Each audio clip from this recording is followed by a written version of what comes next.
नमस्कार विरल भाई। हमारे देश में, मैंने अब स्टार्टिंग पॉइंट पे आता हूँ, क्यों नहीं है, आपका आंसर ये है बिकॉज हमारे देश में इनोवेशन की कमी है। आप अगर देखते हैं ग्लोबल स्टैंडर्ड से लेके हमारे स्टैंडर्ड्स के बेसिस पे आज भी हमारे देश में सिर्फ 0.5% से ज़्यादा हम लोग R&D, रिसर्च एंड डेवलपमेंट में खर्चा नहीं करते। आज भी हम लोगों की आदत है कि भाई फॉरेनर एक मोबाइल फ़ोन बना देगा, हम उसकी कॉपी बना लेंगे और उसके बाद उसकी सीरीज़ चला देंगे। आज भी हम लोग कोई ट्रेंड हम खुद का नहीं बनाते हैं। अब बोलोगे इनोवेशन कैसे नहीं है हमारे पास, तो देखिए इनोवेशन के नाम पे हमारे पास सिर्फ दो चीज़ें हैं। एक है UPI, नो डाउट मास लोगों को एक साथ लाके कनेक्ट करना वो बहुत बड़ी चीज़ है, और दूसरा आधार। बट आप कहीं ना कहीं देखिए इस तरह के मॉडल ऑलरेडी अवेलेबल हैं। मैं चाइना की अगर बात करता हूँ, चाइना में एक कंसेप्ट है वी चैट करके, आपने सुना होगा। Yes. वी चैट, तो इन लोगों का सिस्टम इतना खतरनाक है। ये जो वी चैट का मॉडल है, आप पेमेंट यहीं से कर रहे हो, आप बुकिंग यहीं से कर रहे हो, आप स्वाइप यहीं से कर रहे हो, आप ट्रेन की बुकिंग यहीं से कर रहे हो, आप फ्लाइट की बुकिंग यहीं से कर रहे हो, आप चैटिंग यहीं से कर रहे हो, आप वीडियो यहीं से डाल रहे हो, सारी चीज़ें एक ही ऐप के अंदर। इसलिए भारतीय सरकार को भी इशू था कि डेटा प्रिवेसी का, जो आपने देखा होगा चाइनीज काफ़ी सारे ऐप्स को बैन कर दिया गया। ऑल्दो अभी चल रहा है, टिकटॉक आएगा देश में, बट टिकटॉक अगर आ भी गया तो उतना क्रेज नहीं चला पाएगा। टिकटॉक इसलिए चलता था क्योंकि वो क्रिंज वर्दी कॉन्टेंट आपको दे देता था 8-8 सेकंड का, ठीक है। क्योंकि आपको मैं एक फैक्ट बता देता हूँ बिफोर मूविंग अहेड, कि आज के समय पे एक नॉर्मल अटेंशन स्पैन किसी भी इंसान का एक गोल्ड फिश से भी कम है, 8 सेकंड से कम है। मैं गारंटी दे रहा हूँ कितने सारे लोग यहीं पे ड्रॉप हो गए होंगे, कि नहीं होंगे तो आई एम हियर वो लिख देंगे कमेंट्स में, but I am pretty sure बहुत सारे लोग हो चुके होंगे, क्योंकि 8 सेकंड से ज़्यादा, 10 सेकंड से ज़्यादा नहीं सुन पाते। तो टिकटॉक के पास तब एडवांटेज ये था, तब रील्स नहीं थे, तो वो क्या करते थे, क्रिंज वर्दी सारा कंटेंट वहीं पे चलने लग जाता था, तो एवरीबडी यूज टू कंज्यूम। अब उसका इंस्टेंट रिप्लेसमेंट हमारे पास इंस्टाग्राम रील्स है। तो उसी चक्कर में टिकटॉक के पास होगी स्पेशलिटी नहीं बची है, जिसके चक्कर में इंडिया में बहुत भयंकर पेनिट्रेट कर पाए। Correct. तो जितने लोग ये बस भी बना रहे हो अब तो टिकटॉक हो जाएगा, ज़्यादा कुछ फर्क नहीं पड़ेगा। इंस्टाग्राम ने उधर लीड ले ली है, इंस्टाग्राम के पास रील है, मेटा का पूरा यूनिवर्स है उनके पास, तो कहीं ना कहीं वो एक एडवांटेज ले चुके हैं। करेक्ट। बट आप यही देखिए कि ये जो इनोवेशन वाला पार्ट आ रहा है, यहाँ पर हम लोग US, चाइना, जापान सबसे काफ़ी पीछे हैं।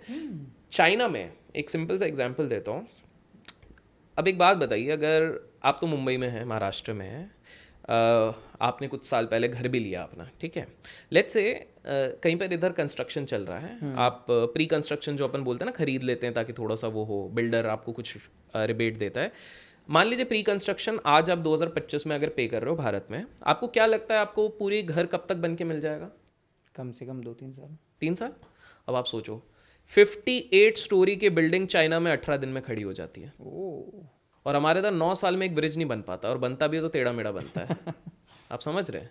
तो आप एफिशिएंसी देखिए, ब्यूरोक्रेटिक हैसल देखिए, वर्सेस हम इधर बोलते नहीं और चाइना में ऑटोक्रेटिक है। देखिए चाइना ने ना लोगों को पॉलिटिकल फ्रीडम नहीं दिया, आई एग्री, लेकिन फाइनेंशियल फ्रीडम दिया। चाइना ने ऐसी ऐसी पॉलिसीज़, जो अगर हुआ तो हम आगे डिस्कस करेंगे, ऐसी ऐसी पॉलिसीज़ बनाई जिन्होंने उनको पूरा। हमारे देश में एक बताइए सबसे बढ़िया कौन सी नौकरी कहते हैं? गवर्नमेंट, सरकारी नौकरी, है ना। पता है चाइना ने 1978-79 में क्या किया, अचानक से एक रूल निकाला, 90 मिलियन एम्प्लॉयज़ को सरकारी नौकरी से निकाल दिया एक साथ। क्यों? बोले अपने स्किल्स अपग्रेड करके आओ, एफिशिएंट बनो, तब जाके काम मिलेगा, अदरवाइज नहीं मिलेगा। हमारे देश में कभी हो पाएगा? नहीं हो पाएगा, कभी नहीं हो पाएगा। तो चाइना ने उस समय पे, क्योंकि आप खुद देखो ना, देखो आपको मैं एक चीज़ बताऊं, हम, आप और मैं एक बहुत मैं बोलूँगा प्रिविलेज्ड एरा से हैं, और अब जो बच्चे आ रहे हो तो मेगा प्रिविलेज्ड एरा से हैं। क्यों? क्योंकि हम लोगों के लिए परचेज करना, कोई भी चीज़ परचेज करना, वो एक नॉर्मल चीज़ है। आप जाइए हमारे ग्रैंड पेरेंट्स के टाइम पे, purchasing even a cream was a luxury. आपको याद आ रहा है? Yes, मतलब दादा लोग भी, ऐसा नहीं होता। आज हम जाते हैं, ये एयरपोर्ट से ये उठा लिया, ये करवा लिया, ड्यूटी फ्री से ये उठा लिया। आज हमारा कंजम्पशन लेवल बहुत ज़्यादा बढ़ गया। करेक्ट। उस टाइम पे वो लोग राशन कार्ड के ऊपर रहते थे, याद होगा, सब्सिडी, राशन कार्ड, ये सारी बातें होती थी। तो अगर आप देखोगे लेट 70s तक हम और चाइना सेम ही थे, गरीबी थे, दोनों गरीबी रेखा पे थे। लेकिन फिर ऐसा क्या हो गया कि भैया चाइना आज देखो कहाँ पहुँच गया, और हम वही क्या भैया, एब्सोल्युटली। तो ये आपने बहुत इंपॉर्टेंट चीज़ बता दी, innovation is missing. Even like मैं जस्ट अभी थोड़ा बहुत रीड कर रहा था, तभी मुझे एनवीडिया के बारे में पता चला। एआई के ऊपर उन्होंने कितना अच्छा एक्सपांड किया हुआ है मदरबोर्ड्स वगैरह में। तो ये भी यार चीज़ कहीं ना कहीं मिसिंग है। बिकॉज आपने एनवीडिया की बात बोली तो ये दर्शकों के लिए भी इंटरेस्टिंग रहेगा। आप वो देखिए ना, क्या मास्टर प्लान है। जस्ट इमेजिन एक कंपनी जो आज $4 ट्रिलियन की है, वो एक समय में सिर्फ 30 दिन दूर थी बैंक्रप्सी से, only 30 days away from bankruptcy. एक ऐसी कंपनी जिसपे आज पूरी दुनिया डिपेंडेंट है, वो आपको मुझे इस पूरी दुनिया को कंट्रोल कर रहा है, वो एक समय पे बैंक्रप्ट होने वाली थी। बड़ी इंटरेस्टिंग, मैं बताता हूँ। जेसन नाम था इनके, अभी भी हैं, मालिक हैं। सो सीन क्या हुआ था, बड़ा इंटरेस्टिंग है। आपको वैसे एनवीडिया का डिटेल पता है? नहीं, इतना नहीं। अब आपको भी इंटरेस्टिंग, अब आप रिलेट करोगे, क्योंकि आपको मैं थोड़ा आपके बचपन में भी ले जाऊंगा, ठीक है। तो क्या हो गया था कि यूएस में गेमिंग का कल्चर आया था। कंसोल्स जो होते थे ना, वो गेमिंग वाला वो आया था। तो सेगा करके एक कंपनी थी, आपको ध्यान आ रहा है? एक सेगा करके थी, सुना है मैंने, हाँ वो, हाँ 2D वाले गेम्स बनाती थी, फाइटिंग वाले और ये सब। वो याद है अपन कभी कभार पहले मतलब 10-15 साल पहले मॉल में जाते थे, तो वो बड़े वाले वो रहते थे और उसमें अपन खेलते थे। अभी भी होंगे, मतलब अभी भी, अभी भी है। अच्छा हाँ अभी भी हैं, करेक्ट। हाँ तो अभी प्ले स्टेशन आ गए। उस समय के वो जो 2D वाले होते थे, ऐसे ऐसे करके, हाँ करेक्ट, यस। तो उसमें भी एनवीडिया था, कैसे मैं बताता हूँ।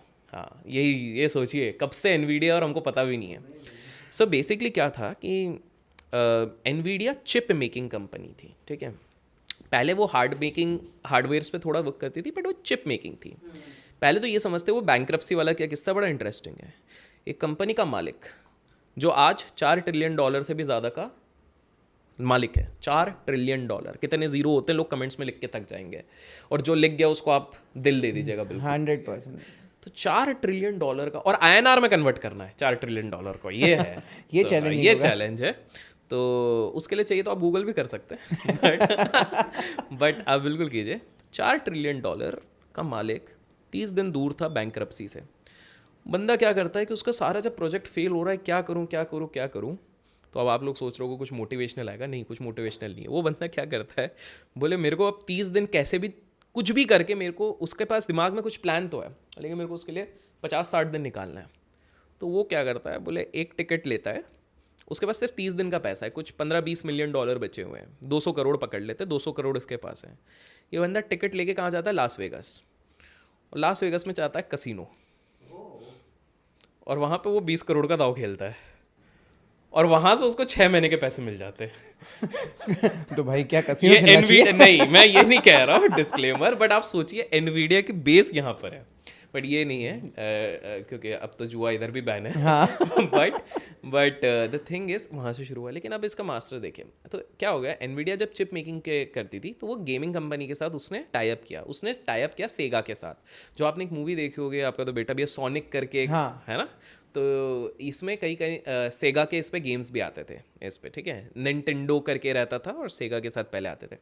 सो क्या हो गया कि जब इनने गेम्स बनाए, तो इनने सेगा के साथ डील किया कि भैया 3.5 लाख कंसोल हम आपको प्रोवाइड करेंगे, 3.5 लाख। अब आप जान के हैरान हो जाओगे, 2 महीने के अंदर 3.4 लाख कंसोल वापस आ गए चिप्स। क्यों? क्योंकि भाई एक, मैं वही बता रहा हूँ, इनोवेशन में कितना यूएस कॉम्पिटिटिव है। एक सबका बड़ा एक व्यक्ति है जो सबको के पीछे पड़ता है और सबको खाने में लगा रहता है, और वो है बिल गेट्स। बिल गेट्स की माइक्रोसॉफ्ट ने एक कोड चेंज कर दिया। उसने क्या बोला कि हमारे कंप्यूटर हर जगह बिक रहे हैं, तो हमारे कंप्यूटर जो हर जगह बिक रहे हैं उसमें एक स्पेसिफिक पैटर्न होगा, तो ही गेम्स उस पर प्ले होंगे। इन लोगों ने एक दूसरा पैटर्न लिया था, एनवीडिया वालों ने, माइक्रोसॉफ्ट ने हर जगह कॉमन पैटर्न वो कर दिया, तो इनका पैटर्न ही इनवैलिड हो गया।